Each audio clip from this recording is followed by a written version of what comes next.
All right, folks, it's time for the World Politics Show, and there's a lot of things going on in the political front, and we've got some folks that are willing to discuss it and see what they've got to say about it as well. Well, one thing that's going on is there is some Biden impeachment hearings that are taking place, and that is definitely something that is going on. And so the House Republicans launched their first formal impeachment hearing against President Biden on Thursday morning as the House Oversight, Judiciary, and Ways and Means Committee tried to link the president to his son Hunter Biden's overseas business dealings. The hearings came weeks after House Speaker Kevin McCarthy allowed the chairman of those committees to open the inquiry without a floor vote.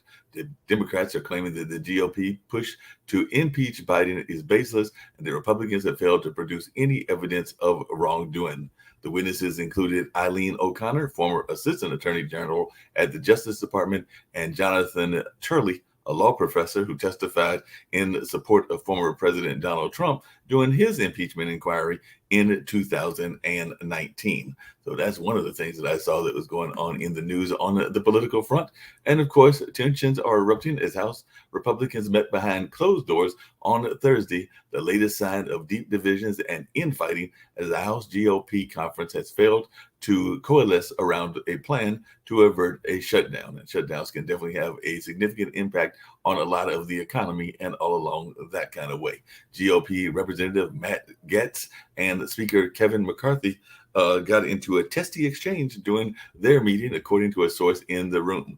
Gaetz stood up and confronted McCarthy about whether his allies were paying conservative influencers to bash Gaetz in social media posts and allegations circulating on social media, and one that the Speaker's office has denied. So McCarthy's response, according to the source in the room, was that he wouldn't waste the time or money on Gaetz. Another source said McCarthy also shot back that he doesn't know what Gaetz is spending time on, but he, the Speaker, is donating $5 million to help keep the majority. I asked him whether or not he was paying those influencers to post negative things about me online. Gaetz told a reporter from CNN and confirmed that McCarthy said he wouldn't waste time on him. And they've long had a tense relationship. And speaking of tense relationships, there was a lot of tension in that debate that went on as well. So that's something we're going to talk about for sure, and all along those lines, because there were a lot of testing moments that were taking place during the debate, and a lot of tension that was going between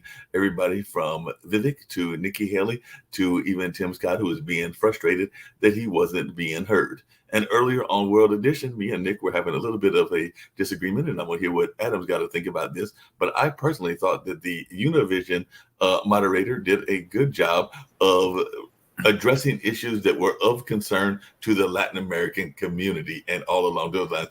Nick is like thinking that they need to be maybe a little bit more neutral, and I can understand where that might come in and everything. But I'm also thinking, because my mother was involved many years ago on Black Issues Forum, which is a PBS show in North Carolina, and Steve Rao, one of our moderators, is involved with that now. And I do know that if you are addressing a core audience, then sometimes you want to have their issues addressed as well. And I think that that's what the Univision lady was doing. But I don't know what your thoughts were as to her role and the other two moderators. They did kind of lose control, and that I would agree with, and all along those lines. But I did think that she did a good job of addressing the issues and curtailing the questions so that it was of them addressing and speaking to that Latin American constituency. But what are your thoughts around that as well?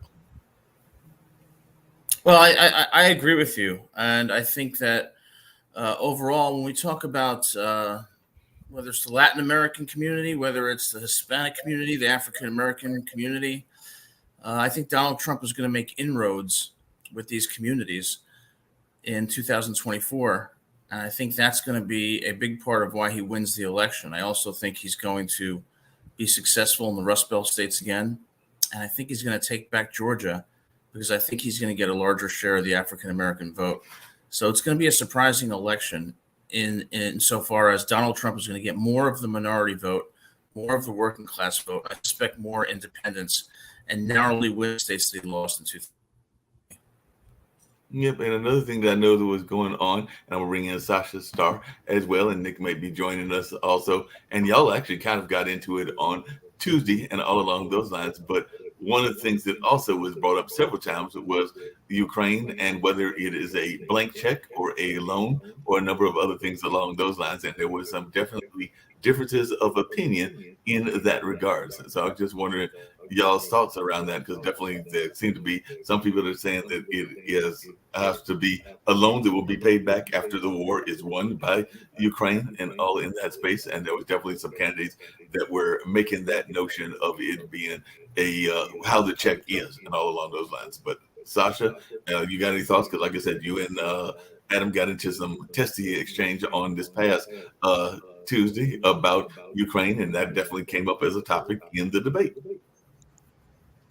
Well, in my opinion, the idea of blank check is invention of Trump's leaning Republicans, because it's never worked that way, never will work that way, and it's not what happening in reality.